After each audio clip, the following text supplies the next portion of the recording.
the Giants are clawing and fighting and scratching and showing resolve and showing pride, right? Whereas the Jets, as they come down the stretch, are checking out of tackles. Just watch the Brown game. Guys openly saying, I'm almost at vacation. I'm not tackling right now. Penalties, lifeless, useless, directionless press conferences from the head coach who will never be the guy. And before we ended the year, back on December 23rd, shortly thereafter, the entire regime gets a pass from Woody Johnson. That's the difference. The Giants expect to win and expect to be great, and they've been derailed lately. I get it. But the Jets, it doesn't even matter. You can get your asses kicked. You can get your teeth kicked in, and you know what you're told by your owner? You're good. General manager, you're safe. Head coach, you don't win, you're safe. That's the difference. Happy New Year to you, It's BT. disgraceful, Sal. Well, look, I mean, are you surprised at this? The Jets are an embarrassment. New Year's, same old Jets. And the reason is because Aaron Rodgers isn't going anywhere. I told you, as much as I love Aaron Rodgers, he is the problem. The Giants don't have that issue. And it's why, and look, the Giants have their own issues. They need talent. They need a quarterback, obviously. We could get into that over the next couple of months. But you look at what the Giants do. They don't have anybody in the way. It's Joe Shane. It is Brian Dable. They're building something the right way. The Jets can't do that. They won't do that because of Aaron Rodgers. So while it was the right move before this season to go get Rodgers, it would be the right move now to move on from Aaron Rodgers, and they're not going to do that. You know, you just used a very interesting word that sometimes I'll use with the kids. You know, can't. We don't say we can't. Now, a kid might say, I won't. You know, I won't clean my. Oh, you will. You don't say that I can't, because can't implies just an inability or a resignation of really just, of trying, of effort. So when you said that they can't and they won't move on from Aaron Rodgers or do things that they should do, I'm going to eliminate the word can't. They could. They just elect not to. Listen, let's not overcomplicate this. The New York Jets should be in the market for a head coach, period. And a quarterback. No. End of story. They should be looking for a new head coach. They won't. Not because they can't, but because they're electing not to. You know why? Because, and this is a massive mistake, they are placating Aaron Rodgers. And I said for a long time, if Aaron Rodgers doesn't like it, Aaron Rodgers could retire. Aaron Rodgers has done nothing for this franchise. Now, I hope he plays next year and throws 30 touchdowns, and the Jets average, 24, 25, 26 points, and they're a top 3-4 team in the conference, which I think they could be. But just because Aaron Rodgers is on the roster doesn't mean they can't do what they need to do. And if he doesn't like it, then Aaron Rodgers could go.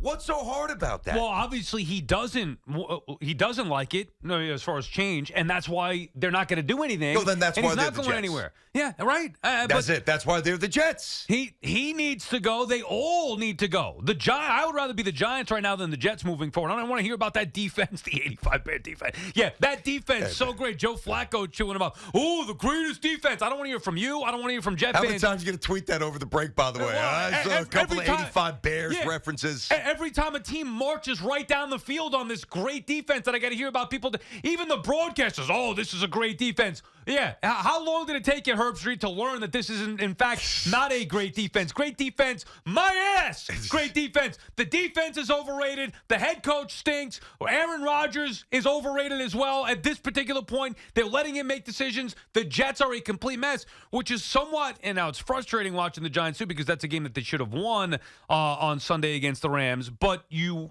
watch them, and at least you know that there is a clear direction with this team. They need a quarterback. They will draft a quarterback, and I trust that they will draft the right quarterback because Brian Dable will make him the right quarterback. The Jets, it's dysfunction at its best, every which way, shape, or form. Here's the crazy thing, Sal, and this is what makes it really unfair in the sporting sense. It's just pure torture. We both know what both of these teams should do. Both of these teams should draft the quarterback. You know it, and I know it. Now, there's other aspects of the plan, like the Giants. Let me take the Giants first. Like the Giants, Obviously, you owe Daniel Jones a lot of money. He's a decent player when healthy. You No, build up, he stinks. I'm over it with Daniel Jones, I too. got you, but I'm saying, like, with a better O-line, he's certainly functional and has proven a year ago they can win a few games with Daniel Jones playing. All right, I'm not saying you marry him for that, but at least short-term, Jones could be fine while he heals. Tyrod's going to sign somewhere else, I would imagine. DeVito, that's why I think he should be playing to see if he can really be the backup. But the Giants have a multitude of things they could do. They could draft somebody in the top 10. They could trade out and maybe take a flyer on somebody in round 2 or whatever. And they will be open to everything. The Jets have the same possibilities. They can take a quarterback inside the top 10. They can move up to get a quarterback. They can move down a few slots and try to get a quarterback. They won't do any of that because they have Aaron Rodgers. And that is the problem. That's one of the problems. It's clouding their judgment, and it's ruining their future. And what I don't understand, and I know we haven't been on the air in a while, but geez, when I saw the report, I don't even know what it was at this point, that there's been assurances that Robert Saleh and Joe Douglas are being brought back. Why? What the hell have they done to deserve it? Buddy up with Aaron Rodgers. Double down. Double down, discount, double down for the Jets. I mean, that's what they're going to do. When Aaron Rodgers went on McAfee 2 weeks ago or whatever it was and said, I believe in the ownership or I believe in the leadership group, whatever it was that he said, you knew that's what was going to happen. We knew that anyway, but then once he said it was confirmed, what do you think was going to happen? The Jets are too dumb to realize that this is an opportunity here to get rid of everybody and start fresh, hire the right football person. For me, it would be Harbaugh. Have him make the quarterback pick, whatever pick that they have, figure out a quarterback that you want to get, and build it the right way from the ground up. The easy thing to do is be like, oh, yeah, you know what? We have Aaron Rodgers. Let's run it back and hope with that defense. And Aaron, bullcrap. You know what they're going to be next year? A mid-team at best. They're going to be a playoff team potentially. I'm not even guaranteeing that. The thing with the Jets, what are you kidding me? With that defense that is highly overrated? Oh, yeah, no, I'm sure they'll be much better. So they really should strip it down, start from scratch. Instead, they're going to run it back with a head coach who we know isn't a good head coach, with a quarterback who's coming off a season-ending injury in his 40s, who, even when he was playing last year with the Packers, didn't do as much as the Packers are doing this year, potentially. So there are holes all over the place, but they're going to decide to run it back. Good luck to you. I'd rather be the Giants. 877-337-6666. BT and Sal, Happy New Year, everybody. Yeah, Sal said it before. Happy New Year. Here we go. Happy New Year. Happy times on the football front. Aren't we lucky? But again, the difference is, it sounds right. I'd rather be a Giants fan because you look at what they're doing. There's resolve, there's pride, there's fight, there's conviction, there's direction. It's believable. And then you watch the Jets, and I know that I say this after every game, but these press conferences, like, it's one thing when you don't win. All right, I got you. You don't win, and there's some circumstances behind the Jets not winning. Like, you need an offensive line, dude. I'm not putting this all on Saleh, but then I watch the press conferences, and I watch the acceptance and the reluctance to just bury somebody or, to just proclaim that you're not okay with this. And it's the same nonsense. It's the same regurgitation, the same stupid stuff, and the same excuses that we've had really since day one with Robert Saleh, who's the exact opposite of what we thought we were getting. By the way, all their big wins or big performances, oh, look what they did against Kansas City. Yeah, Kansas City's nowhere near what they were. Oh, look, they beat the Eagles. Yeah. Look at the Eagles. They're nowhere near what we thought they were either. And all those quarterbacks that Robert Saleh and his big bad Jets defense embarrassed, Joe Flacco just chewed you up and destroyed spit you out. I mean, come on, destroyed dude. you, Joe Flacco. Yeah. All right, let's get to you. 877. Bailey Zappi's next. Yeah, I hope so. Yeah. Although we'll get to that later in the week. I still don't know. Do I want to win this game? Do I want to lose this game? I don't know. Dude, I was confused. When we walked out of the studio December 23rd, I was going to say I'm as confused. I'm more confused, actually. Yeah. I admit it. But I was right. When I went on that crazy rampage, we were unkillable, I said, we're playing till January. Yeah. We got a game this week. Yeah, we're playing. Yeah. So I was accurate. Enjoy it. Thankfully, it's the last one. Jeez. We'll get to the Knicks trade as well, which we have some opinions on. BT and Sal here on the Fan inside of our Town Fair Tire studio. Friends of Town Fair remind you that you always get the guarantee lowest price on name brand tires from Connecticut to Maine. Nobody beats Town Fair Tire. Nobody. Rob is in Merrick. First up on the new year. What's going on, Robbo? What's going on, guys? Happy New Year. Hoping the best for you guys and the fams over there. You too. Yeah, I'm just calling because my opinion is the reason they're keeping them both, Salah and then everything, is about stability. Like, you to get rid of them now, get rid of the GM, get rid of the coach. You're starting all over again, bringing a new offensive coordinator, and you're going from scratch again. And we've done this now every 3 years, it seems like. Let's just see where this goes with Rodgers as a quarterback, running this offense with Hackett as his coordinator. Basically, you're running back the same team that everybody had Super Bowl aspirations for at the beginning of the year, but you're going to have a better offensive line, hopefully. Well, we hope. I mean, hold on, receiver. Rob. You say that. What gives you the confidence that Joe Douglas finally stumbles upon a functional offensive line? He's been here half a decade. It's horrendous. Correct, but that's something that needs to be done. I'm not saying he needs to sit back and do absolutely nothing. His hope is basically saying you've got to get it done. So it's the best situation. I have better hope in the team getting an offensive line than them going out and getting another head coach and another GM that knows what they're doing. I got you. It's better the devil you know, at least, you know? Yeah.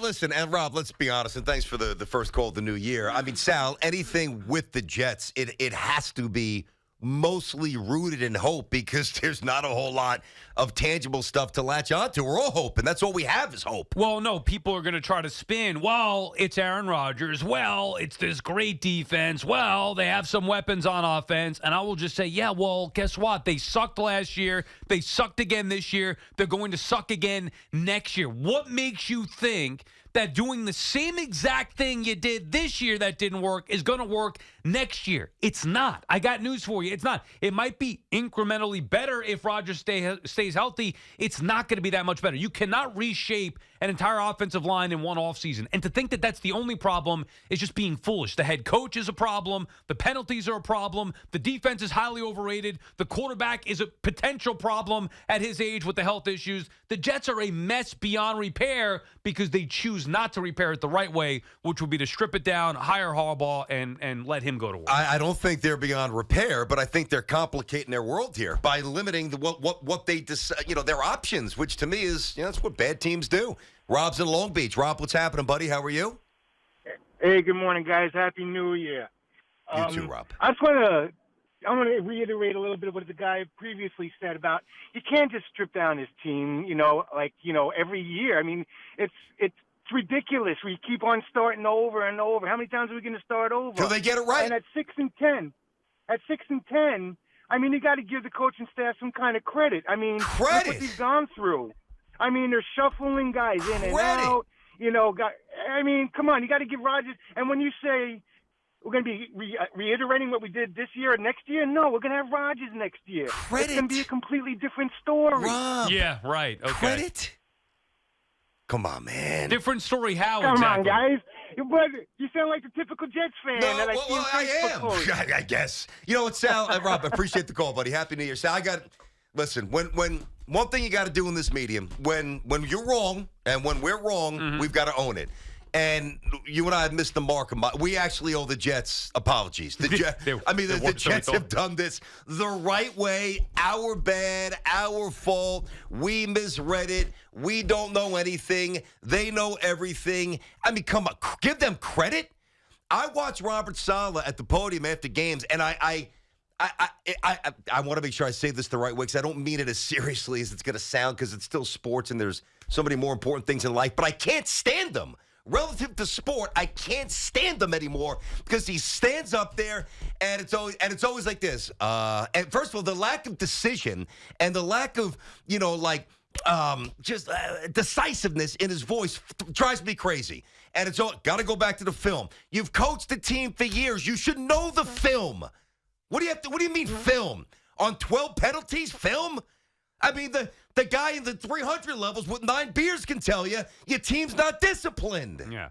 What do you got to watch the film for? He's not a good head coach. He's not. I'm not sure what anybody else needs to see to realize that, but he's not a good head coach. And I think even Woody knows it, just Woody is going to trust Aaron Rodgers. I don't think he even knows it. They handed over the keys to the franchise to Aaron Rodgers. That's your guy. You know what's sad, though? We keep going back to Rodgers. Well, because I think it's about him. Well, if Rodgers weren't in the equation, do you think Robert Saleh would be back next year? No. Okay. No. So then it's about Rodgers. I don't. But that's what I'm partially with you. Like, yeah, it's a dysfunctional, twisted, convoluted mess that only the Jets can really make up. I'll be honest with you. I realize that.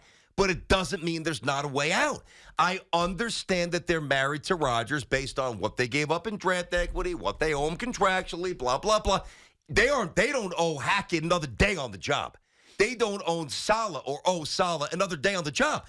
Don't tell me that there can't be a plan B. They elect not to examine plan B or probe more deeply into plan C. That's on them. That's not on me. Like, those are two very different things. I think Rodgers could have a good year with the requisite pieces around him, but he could have a good year with other coaches around. He doesn't need these coaches. Well, he loves Hackett. He's not going anywhere. Therefore, look, it was either going to be Hackett as head coach or offensive coordinator, so maybe you're better off with Robert Saleh as the head coach. Jimmy is in Seaside. Jimmy, BT and Sal, how you doing today, Jim? Happy New Year to you. What's happening, guys? Hey, bud. Happy New Year to both of you. Happy New Year, You first too. of all. And, this whole thing with Aaron Rodgers is getting bizarre. It's like when Joe was on the other day, it's like he's a part owner of the team. Did they make him like a general manager or something? And, moving forward with better coaches, Saleh was a joke with his press conference the other day when he found out there was communication problem. He's the communicator, really? I mean, are you going to say there was communication problems? But the difference with Rodgers, he had 3 championship games when he was with Green Bay, a better team than the Jets, choked every time, 2 in his building. He's older than that now, coming off 2 years of injuries. You got to move on from this guy and stop letting him run in your ball club. That's the way I feel about the situation. Yeah, I mean, look, Thanks, Rodgers, and thank you for the call, Jimmy. Rodgers is going to be he has been front and center since the day that the Jets traded for him, and he's running the show. We all know it. I mean, it's common sense. Woody Johnson is letting Aaron Rodgers run the show. That's why Rodgers is so happy. He's going to do exactly what he wants every step of the way. And so far, it's failed miserably. So guess what? Let's run it back again. Look, Rodgers is the best quarterback in town when healthy. Nobody's going to dispute that. And the Jets have the more talented roster, but it just shows you how much more, at least for me, I'd rather value Joe Shane and Brian Dable and their potential to build this thing up as opposed to the talent surrounded by dysfunction with the New York Jets. They have the most talent. They're more ready to win right now. The potential is there with Rodgers, with the pieces on offense and defense versus where the Giants are at, which is, I mean, they're very, very young here in the infantile stages of building out a roster. But I trust Shane and Dable much more than I do Joe Douglas and Robert Saleh. So do I. I'm not going to push back on that.